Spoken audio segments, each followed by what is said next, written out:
The hallowed grounds of the All England Lawn Tennis and Croquet Club have, for over a century, served as the ultimate proving ground for the sport's most storied legends.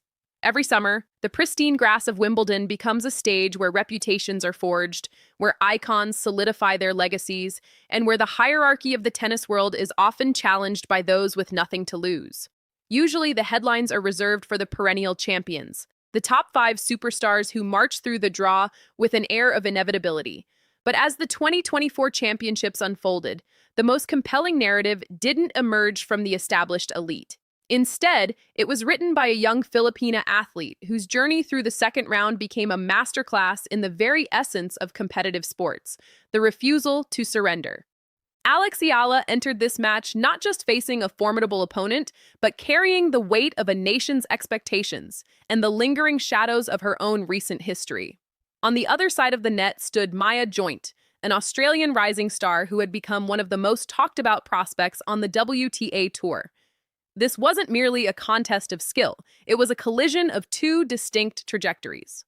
Joint had arrived at Wimbledon riding a wave of immense confidence, her recent ascent through the rankings fueled by a brand of tennis that was as fearless as it was effective. For Eala, this was more than a match. It was a test of whether she could bridge the gap between being a promising talent and a Tier 1 competitor capable of weathering a storm on the biggest stage in the world. The atmosphere surrounding the encounter was charged with a specific kind of tension, rooted in a previous meeting between these two just weeks earlier at Eastbourne. That match had been a grueling, emotional seesaw that ultimately ended in heartbreak for the Filipina. For many observers, that defeat was a harbinger of things to come. As the two stepped onto the court at Wimbledon, the digital landscape was already buzzing with the cynical predictability of social media. The consensus among many fans and pundits was that history was destined to repeat itself. Maya Joint's aggressive baseline game seemed perfectly suited for the quick-firing grass courts, and there was a prevailing sense that Eala might once again fall just short when the pressure reached its boiling point. From the opening toss, it appeared as though the skeptics were right. Maya Joint didn't just start the match, she ignited it. The Australian youngster played with a level of clinical aggression that left Eala and the crowd breathless. Joint's strategy was transparent but devastatingly executed. Take the ball early, dictate the pace, and never allow Eala a moment to settle into a rhythm. Every short ball was punished. Every baseline exchange was controlled by Joint's explosive forehand and a backhand that consistently found the deepest corners of the court. For those watching, the first set felt less like a competitive match and more like a tactical siege. Eala was being forced into a purely reactive mode, chasing down winners that seemed to fly off Joint's racket with magnetic precision. The Australian moved inside the baseline with an intimidating frequency, cutting off angles and suffocating Eala's ability to construct points. It was the kind of performance that often breaks a young player's spirit. When an opponent is playing near-flawless tennis, the natural instinct is to panic, to start overhitting, and to abandon the game plan in a desperate search for a magic bullet shot. However, it was in this moment of extreme vulnerability that the true story of Eala began to emerge. While the scoreboard looked grim and the momentum seemed entirely one-sided, Eala's internal compass remained steady. This is the invisible side of elite tennis, the ability to maintain emotional equilibrium when the world is watching you struggle. Eala didn't scream at her box, she didn't throw her racket in frustration. Instead, she retreated into a space of quiet, intense observation. Between points, she walked calmly to the baseline. She took her time with her service routine. She was, quite literally, weathering the storm. Experienced tennis analysts often look for the micro-adjustments that signal a shift in a match's DNA. While Maya Joint was still striking the cleaner winners, Eala was quietly gathering data. She was beginning to decode the patterns of Joint's aggression. She noticed the slight tells in Joint's ball toss, the specific situations where the Australian took the most risk, and the defensive gaps that opened up when Joint was forced to hit on the run. It was a slow, methodical process of intellectualizing the crisis. As the match progressed, Eala's movement, which had looked slightly defensive in the opening games, began to sharpen. She wasn't just running, she was anticipating. Her footwork became more purposeful, allowing her to arrive at the ball with the balance necessary to do more than just block it back. The first major sign of a shift came in the return games. During the initial onslaught, Joint had been winning free points behind her serve with ease. Eala made a conscious decision to prioritize getting the ball back in play, no matter the cost. By forcing Joint to hit one extra shot, then another, Eala began to introduce a new element into the match: doubt.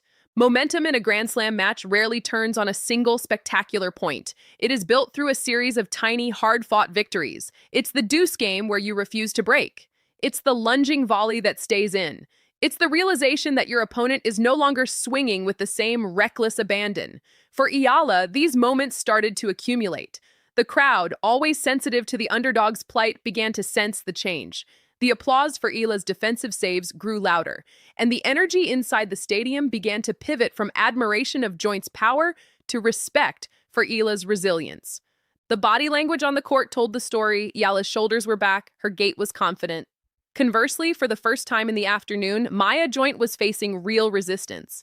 The easy winners that had defined the first set were now coming back with interest.